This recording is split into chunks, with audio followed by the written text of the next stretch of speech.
రామోజీరావు బాసిజం ఎలా ఉంటుందో తెలుసా? ఎవరికి తెలియని ఎన్నో ఆసక్తికరమైన విషయాలు మీకోసం. రామోజీరావు అంటే వ్యక్తి కాదు, ఒక బ్రాండ్. ఆయన పేరు ఒక సంస్థ. ఈనాడు అంటే అది సామాన్యుడి చేతిలో ఉన్న అక్షర ఆయుధం. ఉషా కిరణం, అందరినీ తట్టి లేపే స్ఫూర్తి కిరణం. ఆయన వెనక ఏం జరిగినా ఆయనకి తెలుస్తుంది. అందరు బాసులు తిని చూసి రుచి గురించి చెప్తే ఆయన వాసన చూసి దాని రుచిని పసిగట్టేస్తారు. కృషి తపన ఉంటే ఏదైనా సాధించగలం అనే దానికి నిలువెత్తు ఉదాహరణ రామోజీరావు. చాలామందికి తెలియని విషయాలు ఎన్నో ఈ వీడియోలో చెప్పబడ్డాయి. ఈ వీడియోని లాస్ట్ వరకు స్కిప్ చేయకుండా చూడండి. ఒక దినపత్రిక సాయంత్రం వరకు ప్రజల చేతుల్లోకి రాని రోజుల్లోనే ఆయన సూర్యోదయంతోనే పేపర్ ఇంటి గుమ్మం ముందుకి రావాలి అనే ఆలోచన చేశారు. దానికి కావలసిన మ్యాన్ పవర్ని సృష్టించారు. ఈనాడు అంటూ అందరినీ ఆనాడే పలకరించి ఒక పేపర్తో సెన్సేషనల్ క్రియేట్ చేశారు. అది ఒక గొప్ప నిర్ణయం. ఈ ఐడియా చెప్పగానే చాలామంది స్టాఫ్ ఇది అసాధ్యం అన్నారు. కానీ అది సాధ్యం చేశారు ఆయన. బాస్కి మాత్రమే తెలుస్తుంది రేపటి విజన్. సూర్యోదయం తర్వాత ఈనాడు పేపర్ బాయ్ వీధుల్లో కనిపించకూడదు. ఇది రామోజీరావు గీసిన గీత. ఈ గీతలోనే మిగతా పేపర్లన్నీ వరుస కట్టాయి.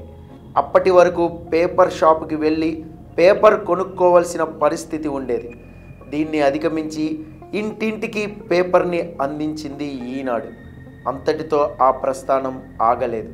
ప్రతి జిల్లాకి ఒక ప్రత్యేక ఎడిషన్ కావాలని మీటింగ్ పెట్టారు.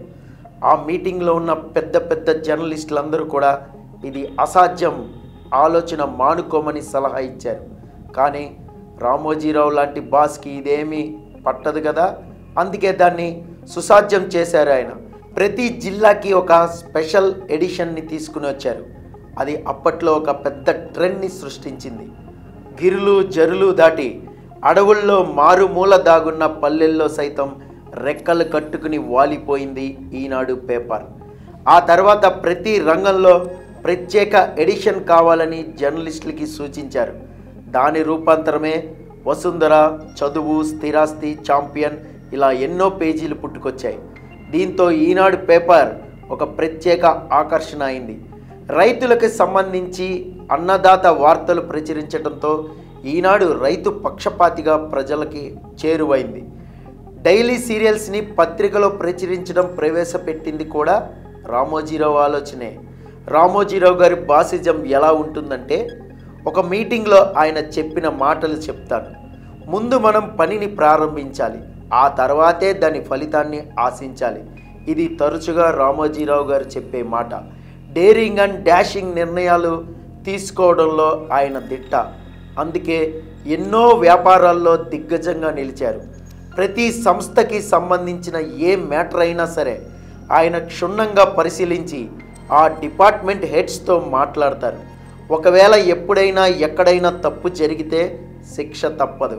ఉదాహరణ చెప్పాలి అంటే, ఒకసారి పేపర్లో చిన్న మిస్టేక్ ప్రచురణ అయినందుకు ఒక సీనియర్ జర్నలిస్ట్ని ఇన్ఛార్జ్ పదవి నుంచి తొలగించి డెస్క్కి మాత్రమే పరిమితం చేశారు.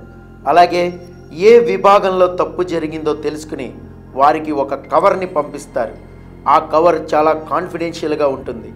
ఆ కవర్ని ఆయన సొంత దస్తూరితో రాసిన ఒక గైడ్ లైన్స్తో పేపర్లో రాసి ఆ కవర్లో పెట్టి పంపిస్తారు.